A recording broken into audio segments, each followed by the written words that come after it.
This is a brochure for the MG range dated September 1979, just over a year before the closure of the Abingdon factory and the end of what could be considered as the classic MG car company.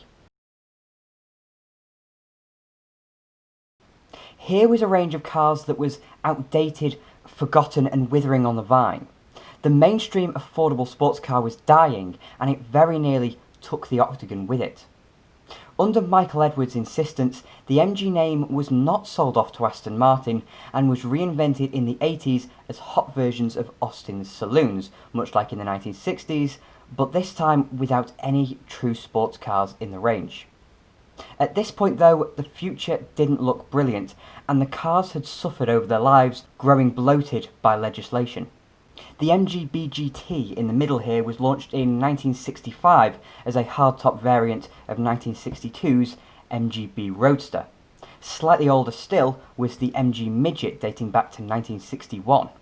Despite various projects and false starts, there was never a like-for-like replacement for these cars until the MGF was launched in 1995, some 33 years after we first saw the Mgb.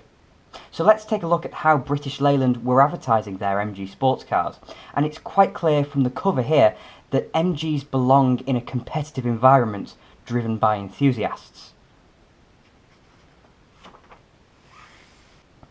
That tone is continued here on the Midget page with the car in a McLaren garage. It's interesting finding how old these pictures were when they were used in this brochure. As I mentioned earlier, the brochure is dated September 1979, but all these components show the names of the two McLaren Formula 1 drivers, Jochen Mass and 1976 world champion James Hunt. That places this brochure in either 1976 or 1977, as by 1979, McLaren's lineup consisted of John Watson and Patrick Tambay. And if I'm honest, I had to do a bit of research there because I had forgotten that Patrick Tambay ever raced for McLaren. I do wonder why this is a McLaren garage. After all, by 1979, British Leyland was sponsoring Williams, but I suppose with these pictures being taken either in 76 or 77, Williams didn't exist and McLaren were world champions. Midget, every inch a sporting car. If you dream of owning a sports car, the MG Midget will make it a reality. For the price of a small saloon, here's a real Sportster, built on tradition, proven in rallies, raring to go. Look at that shape, handsomely hinting at things to come. Low lines, long bonnet must mean high-powered excitement. And you won't be disappointed, the rugged 4-cylinder 1493cc twin-car power unit sees to that. Armed with the power that made MG famous, controlled through the very responsive 4-speed synchromesh gearbox, this is a performer generous in everything but petrol. But don't let this exhilaration make you forget that this is also a practical car. Open the lockable boot and there's 7.1 cubic feet of luggage space. And then again, open the throttle and there's no doubt this is a world-beating sports machine. Originally, the Midget used the faithful old A-series engine still seen across the BL range in 1979, but from 1974 it gained the 1500cc engine from the Triumph Spitfire. That may seem a strange move as the two engines made similar power, but MG was Leyland's stronghold in the United States and the A-series wasn't going to meet the more stringent emissions regulations, so the last major change to the Midget was this engine and a new gearbox just to keep it ticking over. I mentioned the Spitfire there. The Midget was still competing in-house with the Triumph, which would cease production a few months before the MG in August 1980. That point brought an end to British Leyland sports cars.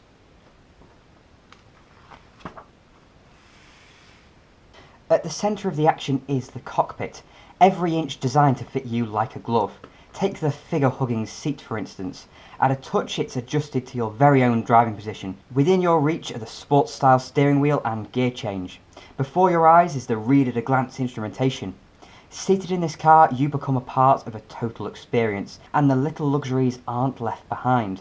There's wall-to-wall carpeting, fresh air heater, tonneau cover, head restraints, 2-speed windscreen wipers and a centre console containing radio speaker, cigar lighter and handbrake on brake line failure warning lamp. Everything for comfortable, relaxed driving. So take a test drive at your local dealer. Hood down and away, it goes like a dream, although the MG Midget is very much a reality. Despite this being an early 60s car, BL managed to keep the Midget looking relatively modern on the inside, certainly comparable with the rest of the BL model lineup with the new switchgear, new gauges and a black dashboard. You can see that much better over here.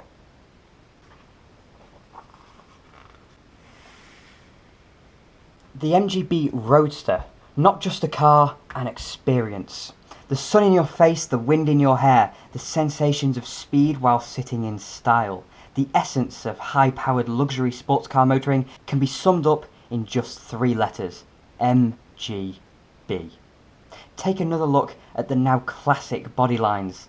Your friends and passers-by will.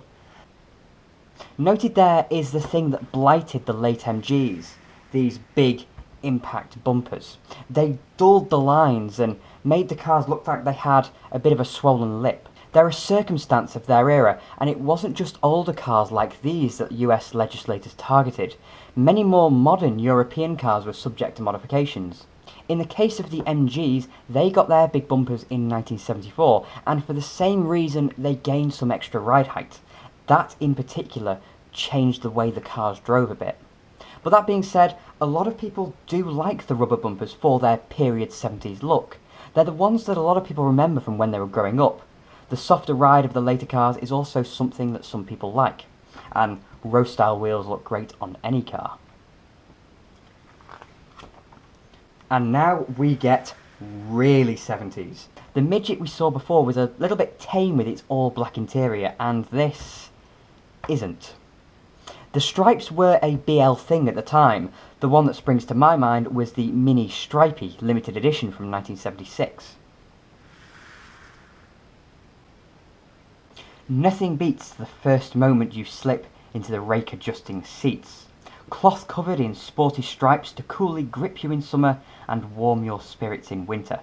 Just settle your feet into the fitted carpet, even the longest legs won't be cramped. Adjust the swivelling sun visors, feel how the pedals are nicely placed for heel and towing, turn the key and away. If you thought sports cars are notorious for a hard ride, try the Mgb. The suspension gives better ride and handling than ever before. And if you worry about economy, be reassured. With overdrive as standard, its fuel consumption at high speed cruising is very good. But the boot isn't economical. It swallows all you put into its 9 cubic feet of space. With the Mgb, you win always. The interior of the Mgb, to me, doesn't hold up as well to either modernisation or 2020 hindsight as the Midget.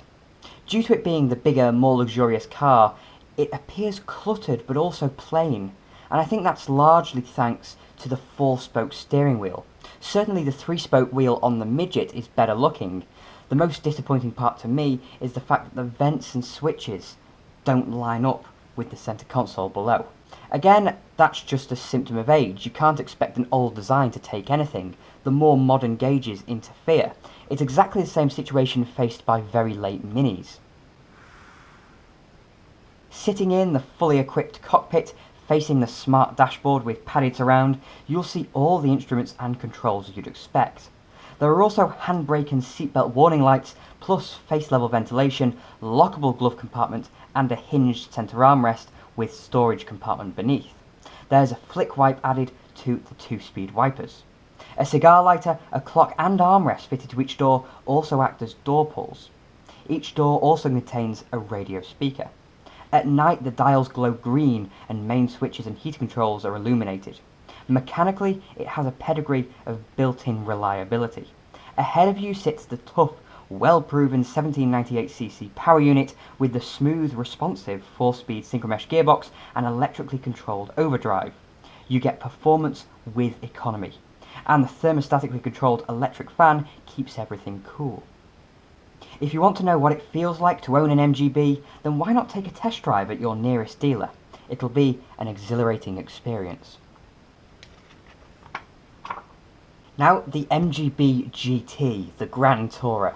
and I love the way the GT looks. I just think the shape suits the coupe body style so much, and it's probably a bit more usable than the Roadster. I feel the lines out towards the fins are accentuated by the roof, and the car just looks a little bit more whole. The first thing I noticed here is the change in environment. I mean, look at this scene. Pool, barbecue, sun, they're selling a lifestyle here. And compare that to the Midget, a much more focused and even hardcore audience. The Midget was a much smaller car, so the Mgb Gt was less intense, more usable and more glamorous. Just looking at the Mgb Gt, it's hard to believe it's a hard-working 2+2. Certainly, the classic sports car styling gives nothing away, but built into those stylish curves are features that make it a very desirable sports saloon. Notice much less intense stripes here, and again with the blue paintwork, this interior colour works really well, even if the 4-spoke steering wheel, as I mentioned before, that's on this particular one isn't particularly to my liking. Again, it's clear to see the shift in British Leyland's perceived audience for each car as we move through the brochure, not only from the Midget but from the Roadster to the GT. Although I'm not sure on how the GT was first marketed in 1965, this shift is certainly in line with the Grand Tourer name.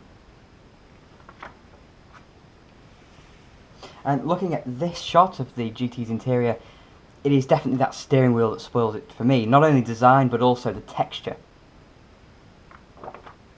And finally, here are the specifications for both the Midget and Mgb and dimensions. If you want to have a closer look at these, then just pause the video now.